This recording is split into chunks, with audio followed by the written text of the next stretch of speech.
계신 분과 인사하겠습니다. 주 안에서 사랑하고 축복합니다. 주 안에서 사랑하고 축복합니다. 자, 오늘 본문 바로 전에는 우리가 지난주에 봤던 그 중풍병자가 고침받는 장면이었죠. 지붕을 뚫고 구멍을 내는 믿음을 가진 자들이 예수님께서 그의 믿음을 보시고 중풍병자를 죄사함 받게 하시고 또 일어나 걷게 하시는 그 놀라운 역사를 이루신 이후에 예수님께서 그곳에서 나가십니다. 그리고 가시던 중에 세관에 앉아있는 세리 레위를 보시게 되는데, 레위라고 하는 인물, 마태복음에서는 마태라고 나오거든요. 그 마태복음의 저자를 말합니다. 이 사람이 제자가 되지 않습니까? 레위라고 하는 이름은 유대식 이름이고 마태라고 하는 이름은 로마식 이름입니다. 그때 당시에 보통 2개, 3개 정도 이름이 있거든요. 유대식, 유대인들은, 그리고 로마식, 그리고 더 나아가서는 헬라식의 이름이 있습니다. 그러니까 레위는 뭐 잘 아시는 대로 그 유대인 이름을 말하고, 마태는 로마식 이름입니다. 당시 로마가 유대인들로부터 여러 가지 항목으로 세금을 걷었는데, 인두세, 그러니까 성인들을 대상으로, 인구수에 따른 성인들을 대상으로 걷는 인두세가 있고, 또 토지를 보유했다라고 해서 식민 지배를 하는 곳이니까요, 토지세를 걷었고, 그리고 이제 어디 지나갈 때 뭐겠습니까? 지나갈 때 돈 내라.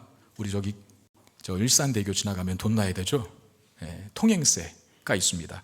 지금 세리 레위가 바로 그 통행세를 걷는 일을 하고 있습니다. 높은 세관에 앉아서 통행세를 걷고 있는데, 예수님께서 그를 보고 나를 따르라 라고 그렇게 말씀하시는 거예요.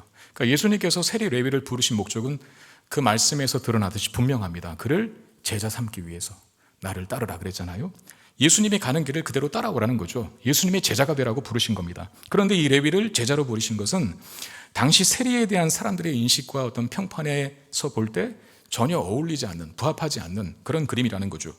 왜냐하면 그들은 그 당시 세리들이 로마를 위해서 일하는 사람들이잖아요. 로마에 세금 갖다 바치는 사람들이기 때문에, 그래서 민족의 반역자 취급당하기도 했고, 어쨌든 간에 로마인이라고 하는 이방인들과 자주 접촉할 수밖에 없었기 때문에 종교적으로도 부정한 자로 여겨졌었습니다.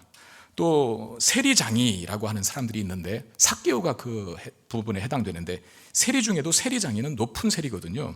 이 사람들은 돈이 많아요. 그래서 부유한 이 세리장이들이 로마로부터 그 일정 구역의 관세 징수권을 돈을 주고 사는 겁니다. 그러니까 여러 입찰자들이 경쟁을 하겠죠. 그러니까 최고의 낙찰가를 제시하는 사람이 어디 세금 걷는 걸 로마로부터 따내는 겁니다. 로마는 정해진 세금만 받고 나머지는 니들이 알아서 해 그러거든요. 그러니까 이 사람들이 본전 찾으려면 어떻게 됩니까? 더 많은 세금을 거둬야 되는 거죠. 그래서 과도한 세금을 유대인들에게 부과할 수밖에 없는 그런 형태. 그러니까 이 세리들이 당시 민족의 반역자이기도 하고, 종교적으로도 부정한 자이기도 하고, 심지어는 같은 동족의 고열을 빨아먹는 그야말로 이 박쥐와 같은, 모기와 같은 그런 존재들이었다는 겁니다. 누가 봐도 세리들은 죄인이고 사람들이 증오하고 아주 싫어하는 부류에 속한 자들이었다는 겁니다. 바로 그 세리 중에 한 사람인 레위를 예수님께서 제자로 부르신 겁니다. 이런 질문을 해볼 수 있습니다. 아니, 사람이 그렇게도 없나?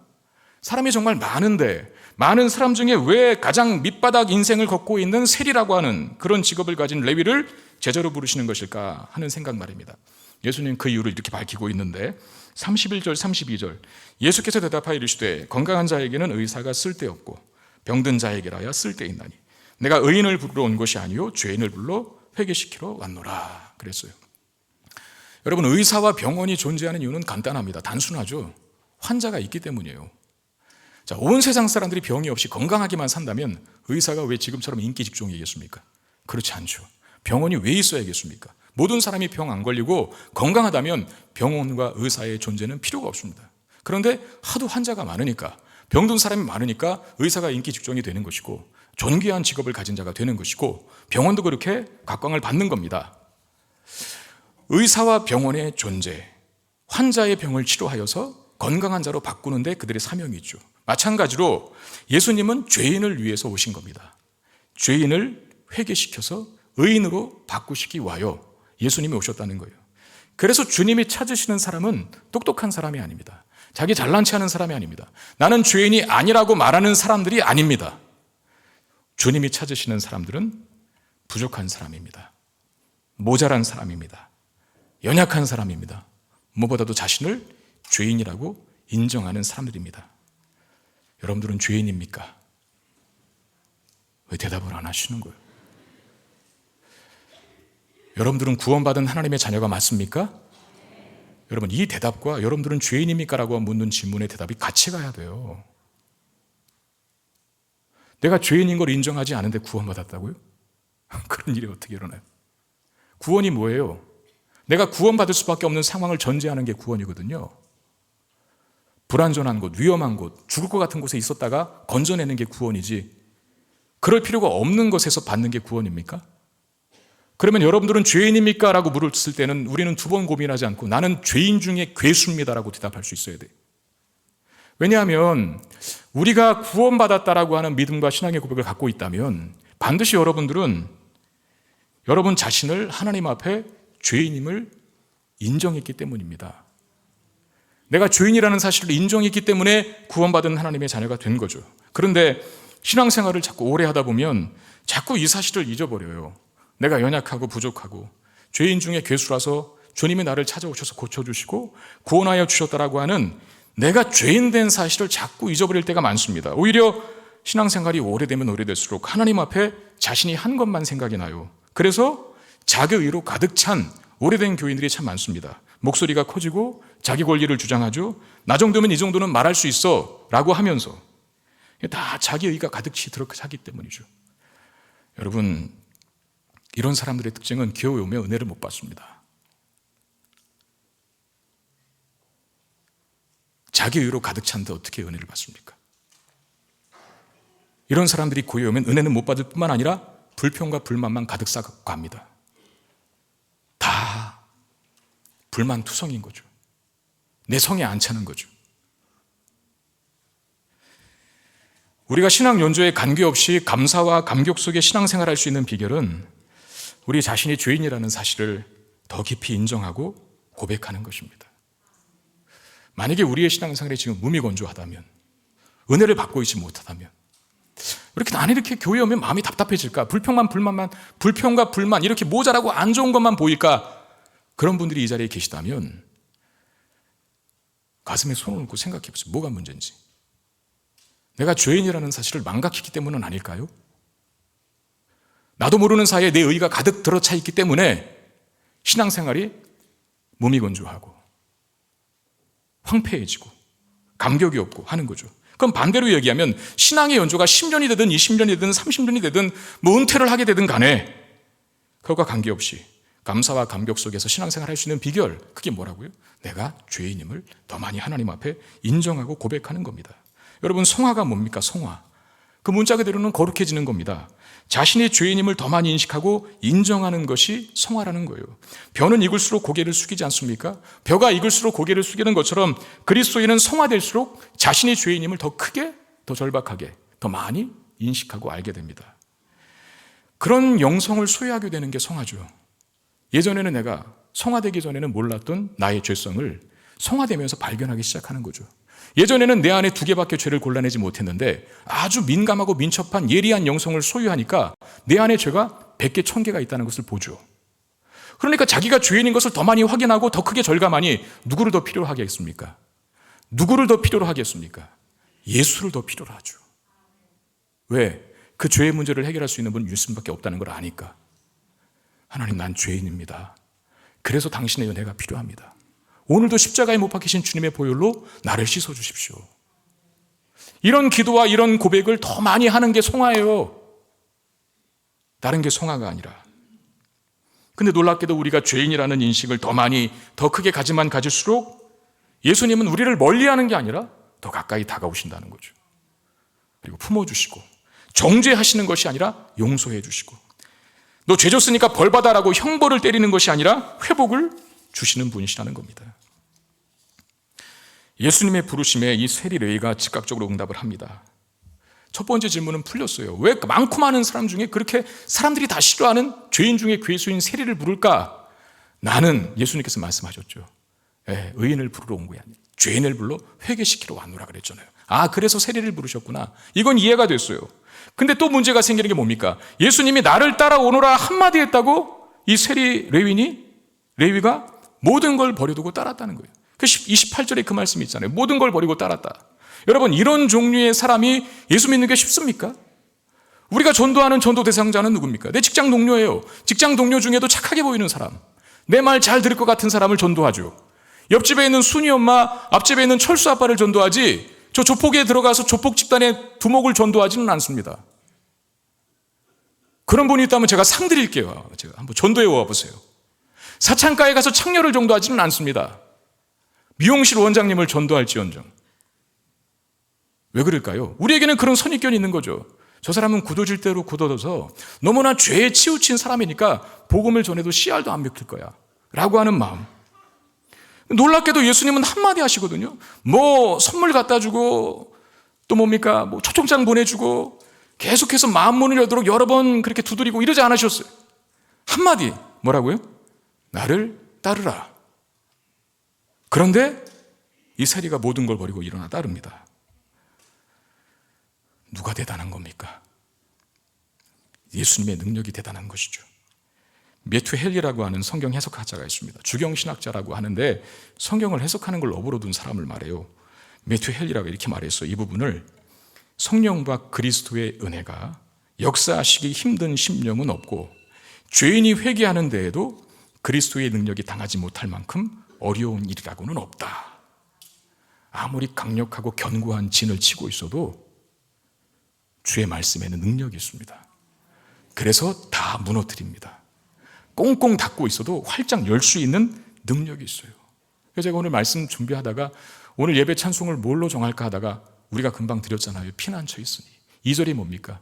이방이 떠들고 나라들 모여서 진동하나 우리 주 목소리 한 번만 바라면 천하의 모든 것 망하겠네. 이방이 떠들고 나라들 모여서 진동하는 게 뭐예요? 하나님을 대적하러 모였다는 거예요.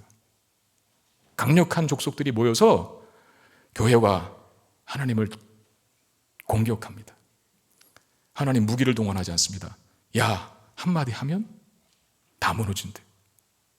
이게 하나님 말씀의 능력입니다. 고린도전서 1장 25절에 하나님의 어리석음이 사람보다 지혜롭고 하나님의 약하심이 사람보다 강하니라 그랬어요. 맞습니다. 세리는 굳어질 대로 굳어진 자고 저 사람에게 어떻게 복음 전한다고 변화될까 싶지만 예수님의 말씀은 세리가 갖고 있는 그 굳어진 마음을 능히 풀어 헤칠 수 있는 능력이 있다는 사실 믿으시길 바랍니다. 그러므로 우리가 지레 겁을 먹고 있는 문제가 있습니까? 포기하고 싶은 기도 제목이 있나요? 안 된다고 생각하는 어떤 사건이 있습니까? 아니에요. 우리는 약하지만 우리가 믿고 있는 하나님은 강하십니다. 우리는 능력 없지만 우리가 믿고 섬기는 우리 주 예수 그리스도의 말씀은 능력이 있다는 사실. 이거 믿고 담대히 도전하는 저와 여러분 되시기를 바랍니다. 그리고 이 세리가 주님을 따랐는데 그냥 따랐다라고 하지 않고 모든 걸 버려두고 따랐다 그래요. 그 모든 것이 뭘까요? 베드로는 예수님을 따르지 않습니까? 베드로가 버려둔 건 뭡니까? 그물을 버려두고 그랬어요. 잡은 고기를 버려두고. 직업뿐만 아니라 그 안에는 많은 것들이 포함된다 그랬어요. 가족도 버리고 이웃도 버리고 친척도 버리고 어떻게 보면 그의 삶을 보호해 줄 만한 안전장치들을 다 벗어난 거죠. 뭐 가족을 등졌다 그런 말이 아니라 이제 최우선 순위를 하나님께 두었다. 그게 사실은 제자의 모습이니까요. 이 세리마태 레위도 동일합니다. 버려두고 따랐다고 했는데 이 사람이 버린 건 1차적으로 생각해 볼 때는 분명히 세리직일 겁니다. 세리직. 그걸 다른 말로 하면 돈일 겁니다. 돈을 버려두고 따랐다는 거예요. 여러분, 이 사람이 그의 손에 소유의 그 수중에 들고 있는 돈은 뭘 말할까요? 남의 마음을 아프게 하는 것이죠. 피눈물 나게 하는 것으로 얻은 돈입니다. 다른 사람들에게 손가락질 당하게 만들었던 것. 세리가 민족들의 고유를 빨았다 그랬잖아요. 동족들에게 변절자라고 배신자라고 욕을 먹으면서까지. 심지어는 유대교라고 하는 종교, 그들은 종교적으로 부정한 자가 되기를 자처했거든요. 그러니까 여호와 신앙도 자처해서 버린 거예요.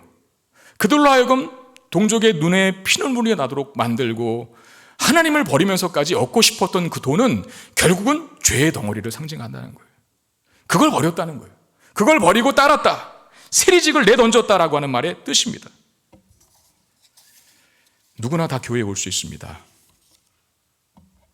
동성애자라고 왜 교회 못 옵니까? 살인자도 올 수 있죠.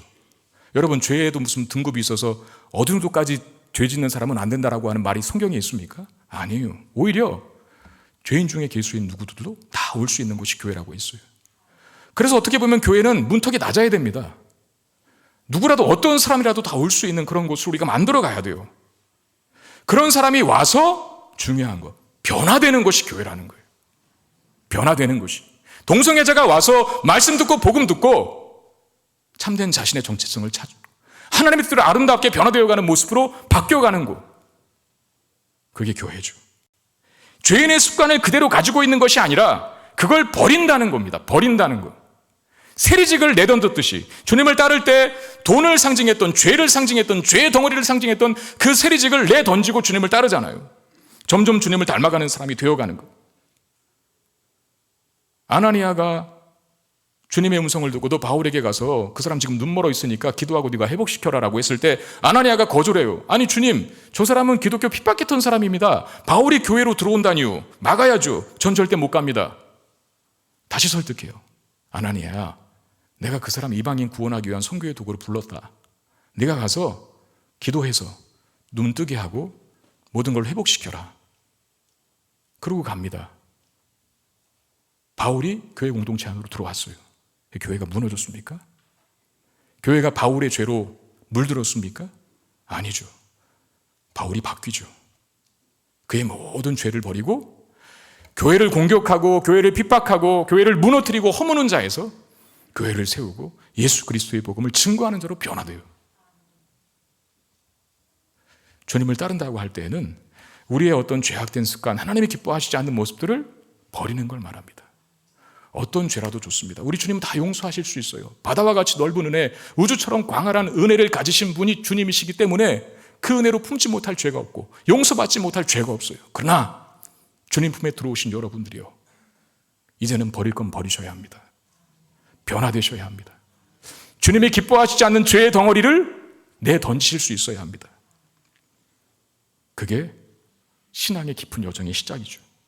그리고 이제 레위가 잡은 것이 있는데 뭡니까? 29절에 레위가 예수를 위하여 자기 집에서 큰 잔치를 하니 세리와 다른 사람이 많이 함께 앉아 있는지라 그랬어요. 지금 예수님이 이 잔치의 주인공으로 계십니다. 예수님의 잔치에 초대받은 손님이 아니라 주인공이에요. 이 세리 레위가 자신의 돈을 사용하여서 예수님을 위해서, 주인공을 예수님으로 두고 예수님을 위해서 잔치를 벌입니다. 이 사람은 어떤 사람이었습니까? 돈이 자신의 최고 우선순위였던 사람이고 자신의 인생을 위한 최고의 안전장치라고 생각했고 욕을 먹으면서까지 동족에게 변절자라고 배신자라고 비난받고 낙인 찍히면서까지 붙잡아야 할 생명줄이 뭐였습니까? 돈이었어요, 그 사람에게는. 근데 이제는 아닙니다. 돈과는 비교할 수 없는 안전장치, 진짜 생명줄이 이 세리 레위 안에 들어왔어요. 그게 뭡니까? 바로 예수 그리스도시죠. 더 좋은 것을 붙잡게 되었습니다. 그러니까 자신의 돈으로 기꺼이 예수님을 위해서 잔치를 벌이는데 사용할 수 있었던 거예요. 돈에 매인 자에서 돈의 자유함을 얻는 자가 되었어요. 여러분들도 경험하는 일이겠지만 전도를 하다 보면 가끔씩 이런 말을 하는 분들이 계십니다. 그냥 나중에 믿을게. 내가 언젠가 믿기는 믿겠는데 알았어 교회 다닐게. 근데 좀 시간을 줘. 나중에 기회가 되면 다시 믿을게. 이렇게 말하는 사람이 있습니다. 아마 이 사람은 그 전도 대상자에 대한 어떤 관계가 있기 때문에 그런 말을 하는 거예요. 단칼에 거절하기에는 미안하고 관계가 있으니까 어쨌든 교회는 나가기 싫고 관계가 있으니까 나중에 믿겠다라고 그런 말을 하는데, 그런 분들에게는 이런 마음이 있습니다. 내가 교회를 다니면 술, 담배도 다 끊어야 되고 주일에 여행도 못 가고 마음대로 살지 못할 것 같은, 내 마음대로 살아왔는데 그러지 못할 것 같은 두려움이 있기 때문에 나중에 갈게 그렇게 말을 합니다. 신앙생활을 이미 시작하고 계신 분들에게도 비슷한 고민이 있다는 것을 발견해요. 깊이 들어가는 걸 부담스러워합니다. 신앙생활을 하지만 주일 이상은 아닌 거예요. 공동체 안으로 깊이 들어와서 믿음과 신앙의 뿌리를 잘 내리기를 원하지만 그것까지는 안 해요. 내가 하나님도 좋고 예배도 드릴 수 있는데 나에게 더 이상은 강요하지 말라. 이렇게 말하죠. 깊이 들어가는 것을 왜 부담스러워할까요? 친구들에게 왕따 당할까 봐, 소위 광신자 소리 들을까 봐, 헌신을 강요당할까 봐, 헌금을 너무 많이 해야 될까 봐, 그리고 목사님하고 전도사님들하고 친해질까 봐. 그래서 깊이 안 들어오는 겁니다. 이런 이유들 때문에 예수를 믿은 지 10년, 20년 돼도 영적 토양이라는 교회에 뿌리를 내리는 거 보면 굉장히 뿌리가 낮게, 아주 얕게 내린 분들이 많습니다. 왜 그럴까요? 불신자들은 나중에 갈게, 내 마음대로 살지 못할 것 같아서. 믿고 있지만은 깊이 들어오지 않는 분들은 내가 왕신자 취급당할까 봐, 더 깊이 들어가면 이상한 사람 취급당할까 봐, 헌신을 강요당할까 봐 그렇게 안 들어가요. 근데 오늘 세리 레위를 보면 예수를 믿는다는 것이 어떤 속박이나 억압이 아니라는 거, 자유를 제한받는 것이 아니라는 거, 오히려 도약이고 발전이고 사망의 길로 가다가 생명의 길로 옮겨지는 것이라는 거예요. 더 깊이 들어오면 들어올수록 더 놀라운 영적인 세계가 펼쳐져 있다는 것을 확인하게 되는 거죠. 제가 어제도 결혼식에 참석해서 주례를 했는데, 주례를 하면서 신부 신랑이 그런 말을 했습니다. 당신들이 이제 결혼하면 이제는 선택권이 없다, 후회하지 않느냐, 그렇게 질문을 했어요. 결혼하기 전에는 선택권이 많잖아요. 결혼 정령기에 있는 세상의 모든 사람을 다 대상으로 할 수 있잖아요. 근데 이제 내가 결혼을 통해서 이 여자를 선택하고 이 남자를 선택했다는 것은 반대로 수많은 선택권을 포기했다는 뜻입니다. 기꺼이 나의 선택권을 포기당해도 괜찮니? 라고 물어봤더니 웃으면서 내라고 그래요. 그리고 계속 싱글벙글 웃고 앉아 있어요. 왜 그럴까요? 너무 좋은 것을 얻으니까. 나머지 선택권을 포기하는 게 아깝지 않은 거죠. 예수를 믿는 건요, 나 더 깊이 들어가면 뭔가 내가 제한받을 것 같아, 내가 포기해야 될 게 있을 것 같아. 여러분, 세리 레위가 지금 금욕의 정신을 가지고 버린 겁니까? 아니에요. 자기 손에 50원 갖고 있었는데 누군가가 와서 10원하고 바꾸자 그러면 안 바꿉니다. 내가 갖고 있는 가치가 더 큰데? 나 50원 갖고 있는데 10원짜리 갖고 와서 바꾸재요. 움켜집니다. 근데 어떤 사람이 와서 10,000원짜리를 들고 와서 그 100원이랑 50원이랑 바꾸재요. 기꺼이 주죠. 주님을 얻는다는 건 그런 겁니다. 레위는 돈에 매인 인생이었잖아요. 그래서 민족을 버리고 종교를 버리고 세리가 된 거예요. 그 결과가 뭡니까? 돈은 얻었을지 모르겠어요. 부는 소유했을지 모르겠어요. 그러나 행복했을까요? 저는 절대 행복했다고 믿지 않습니다. 왜냐하면 사람이라는 건 소외되고 배제당한 상태에서 살지 못해요. 남들에게 손가락질 당하면서 저 매국노 같으니라고, 저 나쁜 놈들, 민족의 고유를 빨아먹는 저 독한 놈들, 이런 소리 들어가면서 부정한 자로 취급당하면서 제외되고 배제당하는 상태에서 사는 삶이 행복할까요? 어제도 제가 누군가 이야기를 했는데 직장에서의 힘든 고민을 이야기하더라고요. 돈도 잘 벌고 다 좋아요. 관계가 안 좋은 거예요. 관계가. 사람과의 관계가. 직원들과의 관계. 사표 쓰고 싶대요. 그런 겁니다, 인생이. 돈 많이 소유하고 있다 해도 사람들로부터 격리되고 사람들로부터 소외당하고 배제되면요, 못 살아요. 우리는 혼자 살 수 있는 존재들이 아니거든. 불행했을 겁니다. 이 세리 레위도 수많은 돈을 소유하고 있었어도 사람들에게 외면당하는 자가 되었기 때문에 그렇죠.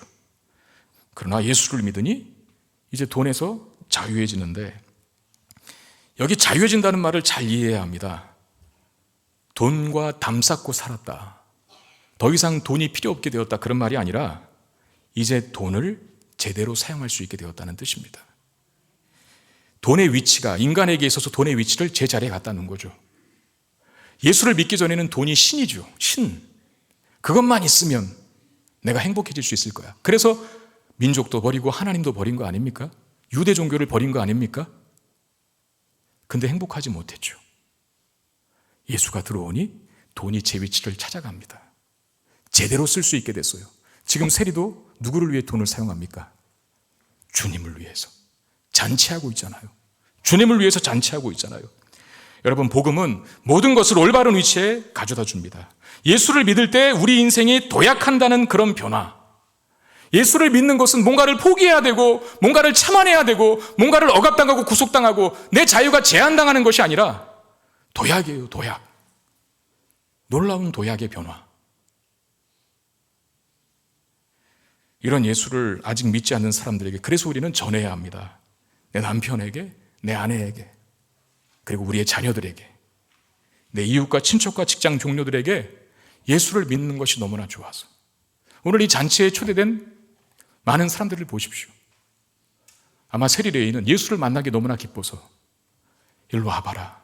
여기 너무 좋은 분이 계시다. 이게 전도 아니겠습니까?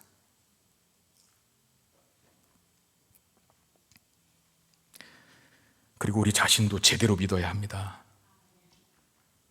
깊이 주님 앞에 들어가실 수 있기를 바랍니다.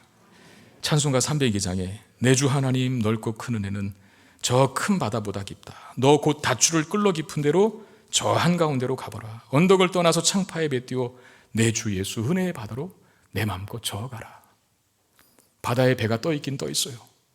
근데 닻을 내리고 있으니, 큰 나무에 그냥 끈을 붙잡아 메고 있으니 그 넓고 드넓은 은혜의 바다를 향유하지 못하는, 신앙생활은 하고 있지만 주님 앞에 더 깊이 들어오지 못하여서 은혜의 바다를 잘 모르는,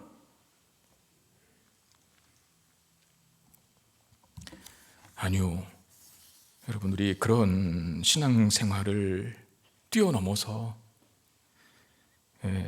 주님 앞에 더 한 걸음 한 걸음 가까이 가서 깊이 들어가서 놀라운 하나님의 은혜를 맛보시면서 그렇게 신앙생활하는 저와 여러분 되시기를 주의 이름으로 축원드립니다.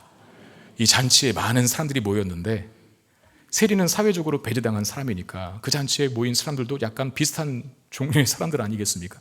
뭐 같은 직업을 가진 세리들이라거나 아니면 뭐 죄인들이 모였겠죠. 여러분, 이 광경을 한번 생각해 보십시오. 다른 사람들이 봤을 때 조폭들이 잔뜩 지금 모여 있는 거예요. 또는 범죄자들이 한 곳에 모여 있는 것처럼 보였을 겁니다. 근데 문제는 뭡니까? 바로 그 자리에 누구도 있었습니까? 예수님도 계셨다는 거예요. 그리고 계신 것만이 아니라 뭐 하고 계셨어요? 식탁의 교제를 나누고 계셨습니다. 이때 당시에 식탁의 교제는 나와 너는 한 통속이다, 그런 뜻이거든요. 그러니까 내가 너를 받아들이겠다라는 겁니다. 그러니까 단지 밥 먹는 게 아니라 너와 나는 이제 친구가 되었고 벗이 되었고 교제할 수 있는 마음을 연 상대가 되었다라는 뜻이거든요. 그러니까 이게 바리새인이나 서기관들이 봤을 때는 뒤로 자빠질 일이죠. 아니, 메시아라고 해놓고 하나님 말씀 가르친다고 해놓고 저 죄인들 소굴에 들어가서 그들과 함께 한통속이 돼서 놀고 있는 예수와 예수의 제자들의 모습을 보니까 이 사람들의 눈에는, 바리새인과 서기관들의 눈에는 그야말로 뒤로 자빠질 광경이 펼쳐진 거예요. 30절에 이렇게 말하지 않습니까? 바리새인과 그들의 서기관들이 그의 제자들을 비방하여 이르되 너희가 어찌하여 세리와 죄인과 함께 먹고 마시느냐? 지금 이들이 이렇게 답한 이유가 뭡니까? 어떻게 저런 죄인들과 함께 어울릴 수 있느냐? 종교적으로 저 사람들이 부정한 사람인 거 몰라? 저 사람들은 매국노야. 메시아라고 하는 양반이, 하나님 말씀 전한다고 하는 양반들이 어떻게 조폭들과 함께 어울려서 한 통속이 될 수 있어? 죄인들과 어울려서 같이 둥글어질 수 있어? 이렇게 비난하는 거거든요. 이들이 걱정하는 거, 같이 부정해진다는 거죠. 같이 더러워지며 같이 물들다는 거죠. 근데 과연 예수님 물드십니까? 이렇게 말씀하십니다. 32절에 보면 내가 의인을 부르러 온 것이 아니요 죄인을 불러 회개시키러 왔노라 그랬어요. 우리가 전에도 보았지만 예수님께서 나병 환자를 고치셨어요. 나병 환자는 접촉하면 안 됩니다. 어쩌면 종교적으로 부정한 것은 말할 것도 없고 병이 옮을 수도 있어요. 예수님도 사람입니다. 완전한 하나님인 동시에 완전한 인간이라는 거 다 아시잖아요? 그러면 조금 조심해서 내가 고칠 테니까 좀 절로 떨어져. 내가 말로만 해도 고칠 수 있으니까 너 가까이 오지는 마. 이렇게 할 수 있는데 어떻게 고쳐주셨어요? 만지셨어요. 전염되셨습니까? 같이 더러워지셨나요? 부정해지셨나요? 아닙니다. 오히려 나병 환자가 치유되었습니다. 오늘 보면 또 같은 의미예요. 어두운 곳이 환하게 밝아지는 거죠. 예수님의 빛이 어두운 사람들, 죄인들 그 소굴에 들어갔다고 해서 그 예수님 빛이 꺼져버리는 게 아니라 오히려 예수님의 그 한 사람의 빛이 마치 태양빛 같아서 예수님 들어오기 전에는 어둠이었는데 그 어둠이 다 가시는 거죠. 거쳐지는 거죠. 거두어지는 거죠. 오늘 어버이날이 목요일날 또 휴일이어서 이렇게 징검다리 연휴였지만 연속으로 또 휴일을 보낸 분들도 많이 계실 겁니다. 어버이날이니까 또 가족들이 만나기도 하셨을 것이고, 모처럼 손주들의 웃음소리를 듣는 우리 어머니 아버지 얼마나 기쁘시겠습니까? 그렇죠. 그 차갑고 어두운 분위기도 아이들의 웃음소리가 그 분위기를 바꿔요. 그 모임과 그 무리에 들어있는 사람이 누구냐에 따라서 무거운 분위기가 가벼워질 수 있고 어두운 분위기가 환해질 수 있다는 거예요. 예수님이 그 어두운 분위기 속에 들어가니까 어두움에 예수님도 묻혀버리는 게 아니라 저들이 바뀌어요. 뭘 보고 합니까, 그걸? 마태가 마태복음 쓰잖아요. 복음서 쓰잖아요. 세리직을 버리고 예수님의 제자가 되어서 많은 사람들에게 생명을 전달하는 통로가 되잖아요.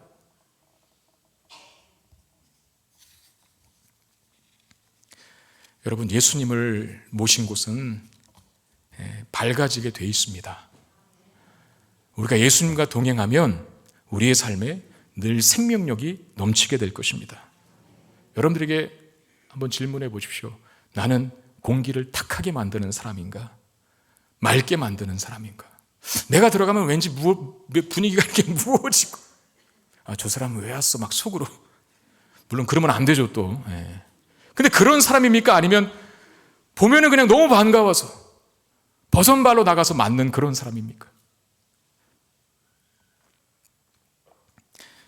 주님과 동행하시면 탁한 공기가 맑게 되고요, 어두운 곳이 환하게 바뀌게 됩니다.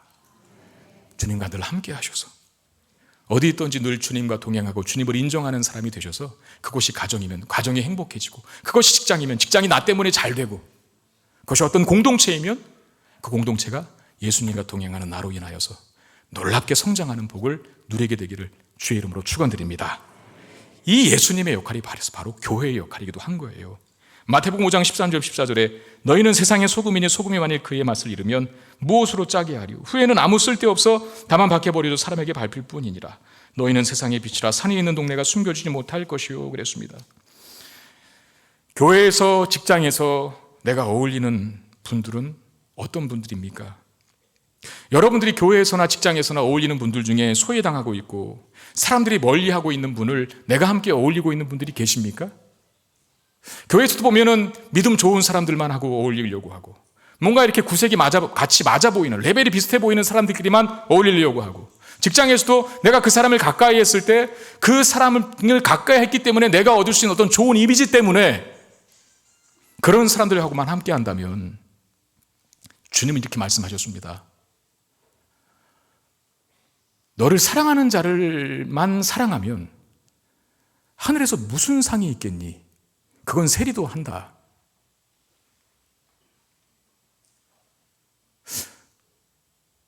너는 형제에게만 무난하면 세상 사람과 다를 바 뭐니? 그건 이방인들도 해. 그게 예수님 말씀입니다. 마태복음 5장에 기록된. 다시 묻겠습니다. 여러분들 다니는 이 성문교회에서 여러분들이 가까이 하는 분들은 어떤 분입니까? 여러분들의 직장에서, 학교에서 여러분들이 가까이 하는 분들은 어떤 분들입니까? 그 중에 소외당하고 있는 분이 계십니까? 그 중에 믿음이 약한 분이 계십니까? 그 중에 왕따 당하고 있는 분은 계십니까?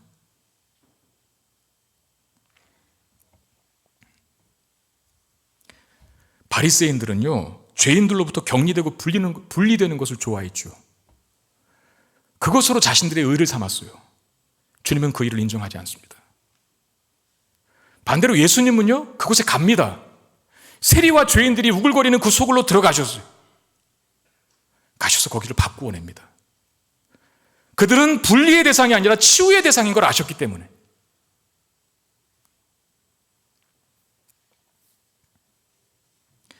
우리는 분명히 우리 자신을 죄로부터는 지켜야 되죠.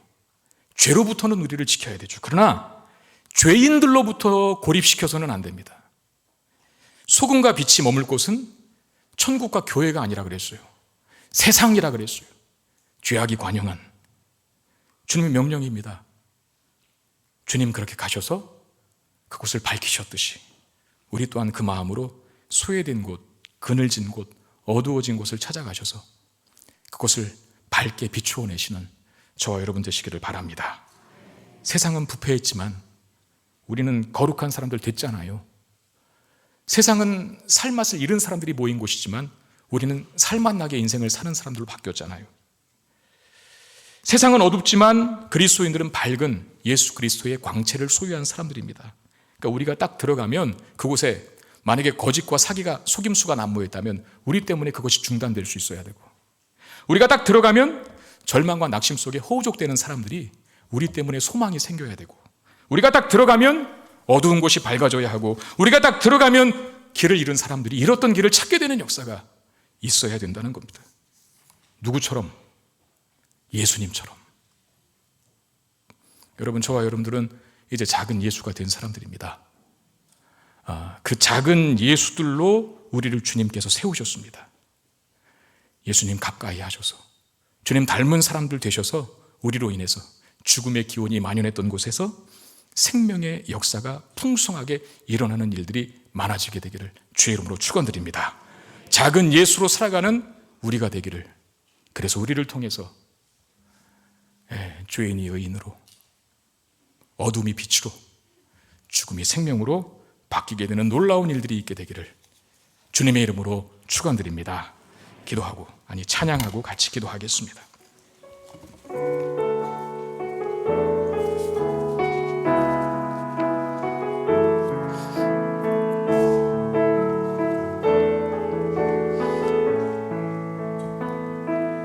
아무도 예배하지 않는 그곳에서 주께 예배하리라. 아무도 찬양하지 않는 그곳에서 주를 찬양하리라. 누구도 헌신하지 않는 그곳에서 주께 헌신하리라. 누구도 증거하지 않는 그곳에서 나 주를 증거하리라. 내가 밟는 모든 땅 주를 예배하게 하소서.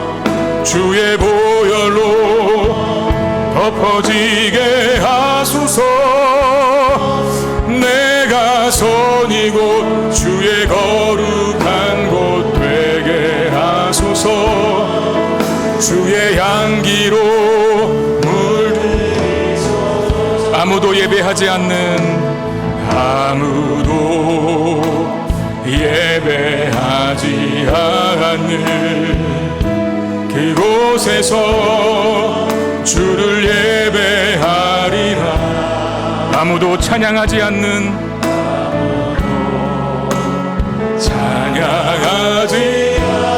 그곳에서 나는 찬양하리라. 나 주를 찬양. 누구도 헌신하지 않는, 누구도 헌신하지 않는 그곳에서 주께 헌신하리라. 주께 헌신하리라. 누구도 증거하지 않는 그곳에서 나 주를 증거하리라. 내가 밟는 모든 땅, 내가 밟는 모든 땅 주를 예배하게 하소서. 주의 보혈로 덮어지게 하소서. 내가 선이고 주의 거룩한 곳 되게 하소서. 주의 향기로 내가 밟는 모든 땅, 내가 밟는 모든 땅 주를 예배하게 하소서. 주의 보혈로 덮어지게 하소서. 내가 선이고 주의 거룩한 곳 되게 하소서. 주의 향기로 다시 한번 전심으로 찬양합시다. 내가 밟는 모든 땅, 내가 밟는 모든 땅 주의 예배하소서.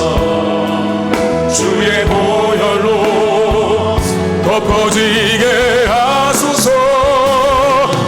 내가 선이고 주의 거룩한 것 되게 하소서. 주의 향기로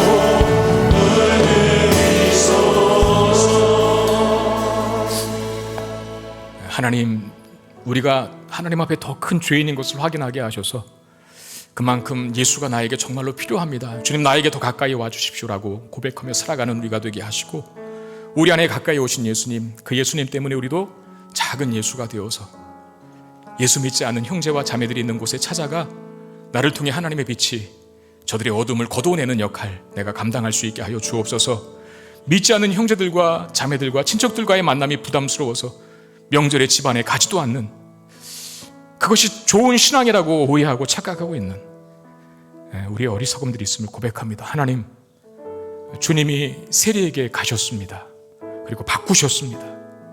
바리새인들은 왜 가냐고 비난했습니다. 그들은 죄인들과 자신들을 고립시키면서 그것을 경건한 것으로, 그것을 의로운 것으로 착각했습니다.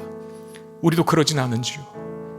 그런 못된 삶을 내려놓고 이제 내가 작은 예수가 되어서 주님을 알지 못하여 신음하는 영혼들에게 생명을 안겨줄 수 있고, 주님을 알지 못하여 방황하는 영혼들에게 참된 길을 안내할 수 있는 안내자가 되게 하여 주시고, 나로 인하여 어두운 것이 밝아지고 낙심과 절망 속에 쌓인 자들이 소망과 기대와 희망을 가지고 이 세상을 살아갈 힘을 나를 통해 얻는 역사가 있게 하여 주옵소서.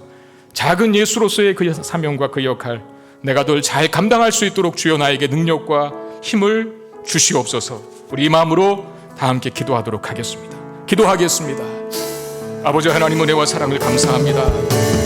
거룩한 주님의 날에 우리가 예배하게 하시고 이 예배 속에 귀한 말씀 주셔서 감사를 드립니다. 주님, 우리가 작은 예수로 살게 되기를 원합니다. 주님, 우리가 소유한 예수 그리스도의 빛이 우리를 통해 드러나게 하시고 증거되게 하여 주셔서 어두운 곳이 우리 때문에 밝아지고 믿음이 없고 구원이 없어서 신음하고 절망하는 하나님 영혼들에게 생명을 안겨줄 수 있는 목에 우리가 삶 될 수 있게 하여 주시고, 주여 하나님 아버지, 어떻게 인생을 살아야 하는지 갈게 몰라 방황하는 영혼들, 심지어는 그곳이 지옥 불못에 떨어져 가는 것인도 모르고 달려가는 영혼들이 있다면, 불쌍한 죄인들이 있다면 그들에게 그곳이 길이 아니라고 말해줄 수 있는, 그들의 오른손을 꼭 붙잡아줄 수 있는 주님이 하셨던 그 역할 우리도 감당할 수 있게 되기를 원합니다.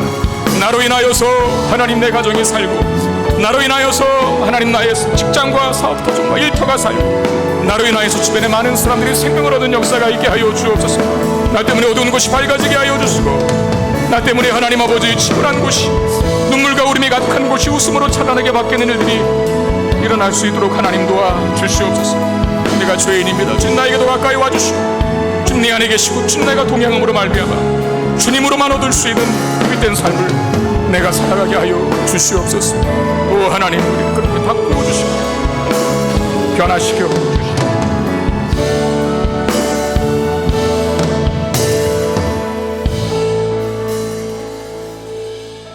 주님, 우리가 하나님 앞에 더 큰 죄인인 것을 고백하고 확인하게 하셔서 내 안에 더 많이 예수가 필요합니다, 그리스도의 은혜가 필요합니다라고 고백하는 우리가 되게 하여 주시옵소서. 그래야 어떤 한순간에도 주님을 멀리하지 않게 하시고 주님과 동행하고 함께함으로 그야말로 작은 예수의 삶을 살아갈 수 있는 우리가 되기를 간절히 빌고 원합니다. 우리가 있는 곳이 눈물과 통곡과 괴로움과 울음이 가득 찬 곳이었다면 작은 예수인 예수를 소유한 내가 들어감으로 말미암아 웃음이 눈물이 웃음으로 바뀌고 근심과 통곡이 기쁨과 찬양과 간증으로 바꿔주는 그런 놀라운 역사가 있게 해 주시옵소서. 내가 있는 가정이 살아나게 하시고, 내가 있는 직장과 일터가 성장하게 하시고, 내가 있는 공동체가 우리 때문에 주의 은혜의 복을 받아 어두운 곳이 밝아지고 죽음의 기운이 만연한 곳이 생명의 활기로 넘쳐나는 축복을 허락하여 주시옵소서. 귀한 예물을 하나님 앞에 올려드립니다. 우리 마음을 다하고 한 주간에 우리 모든 필요를 채우신 주님의 은혜에 감사하는 마음을 담아 드린 예물, 그리고 우리의 간절한 기도의 제목을 담아 드린 예물이오니 주님 받으시고 주의 나라와 영광을 위해 아름답게 쓰여지게 하시며 우리의 간절한 간구에 풍성하게 응답하시되 이제 그 그래 오셨듯이 앞으로 또한 시작되는 나날들 속에 주님께서 우리의 공급자 되어주시는 복된 삶을 살아가는 우리 모두가 되게 해 주시옵소서. 우리 주 예수 그리스도의 이름으로 간절히 축복하며 기도하옵나이다. 아멘.